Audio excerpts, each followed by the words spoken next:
Kehamilan adalah masa yang penuh harapan dan kebahagiaan. Di dalam tubuh seorang ibu, tumbuh satu kehidupan baru yang sangat bergantung pada kesehatan ibunya. Namun, di balik indahnya masa kehamilan, ada berbagai tantangan yang harus diwaspadai.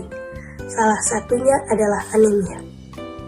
Anemia pada ibu hamil adalah kondisi ketika tubuh mengalami kekurangan sel darah merah atau rendahnya kadar hemoglobin dalam darah. Hemoglobin adalah protein penting dalam sel darah merah yang berfungsi membawa oksigen ke seluruh tubuh termasuk ke janin di dalam kandungan. Jika jumlah hemoglobin berkurang, pasokan oksigen untuk ibu dan janin menjadi tidak optimal. Akibatnya bisa muncul berbagai gangguan kesehatan yang berisiko untuk keduanya. Menurut Organisasi Kesehatan Dunia atau WHO, anemia pada ibu hamil terjadi bila kadar hemoglobin kurang dari 11 gram per desiliter. Ada banyak faktor yang bisa menyebabkan anemia pada ibu hamil, antara lain kurangnya asupan zat besi dalam makanan, infeksi cacing yang menyedot darah di usus, kehamilan kembar karena kebutuhan nutrisi lebih tinggi, penyakit kronis seperti malaria atau tuberkulosis, dan jarak kehamilan yang terlalu dekat atau kurang dari 2 tahun sehingga tubuh belum pulih sepenuhnya dari kehamilan sebelumnya. Anemia bukanlah kondisi yang bisa dianggap ringan.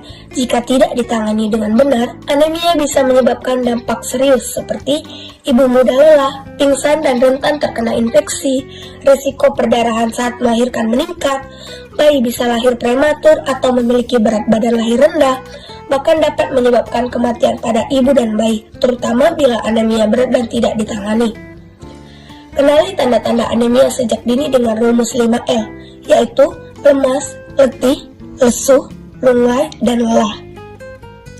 Gejala lainnya yang perlu diperhatikan antara lain wajah pucat, jantung berdebar, nafas terasa pendek, pusing, dan sakit kepala. Kabar baiknya, anemia bisa dicegah. Berikut beberapa langkah sederhana namun penting yang bisa dilakukan oleh ibu hamil. Yang pertama, konsumsi makanan kaya zat besi seperti bayam, daun katuk, daun singkong, brokoli, hati ayam, dan daging merah. Tambahkan makanan yang mengandung vitamin C seperti jeruk, tomat, jambu biji agar zat besi lebih mudah diserap tubuh. Minum tablet tambah darah setiap hari sesuai anjuran petugas kesehatan. Lakukan pengobatan cacingan jika dianjurkan oleh tenaga medis. Jaga jarak kehamilan minimal 2 tahun agar tubuh punya waktu untuk pulih. Kehamilan bukan hanya tentang menantikan kelahiran, tetapi juga tentang mempersiapkan kondisi terbaik untuk ibu dan bayi. Pemeriksaan rutin selama kehamilan sangat penting untuk memastikan kesehatan ibu dan tumbuh kembang janin berjalan optimal. Pastikan ibu mendapatkan pemeriksaan kehamilan minimal 6 kali selama masa kehamilan. Manfaatkan kunjungan ini untuk berkonsultasi dan mendapatkan suplemen dan memantau perkembangan janin secara berkala. Jaga kehamilan dengan gizi cukup, pemeriksaan rutin, jarak yang ideal, kenali gejala anemia dengan 5L, penuhi kebutuhan zat besi, dan jangan lupa minum tablet tambah darah. Ibu sehat, bayi kuat, keluarga bahagia.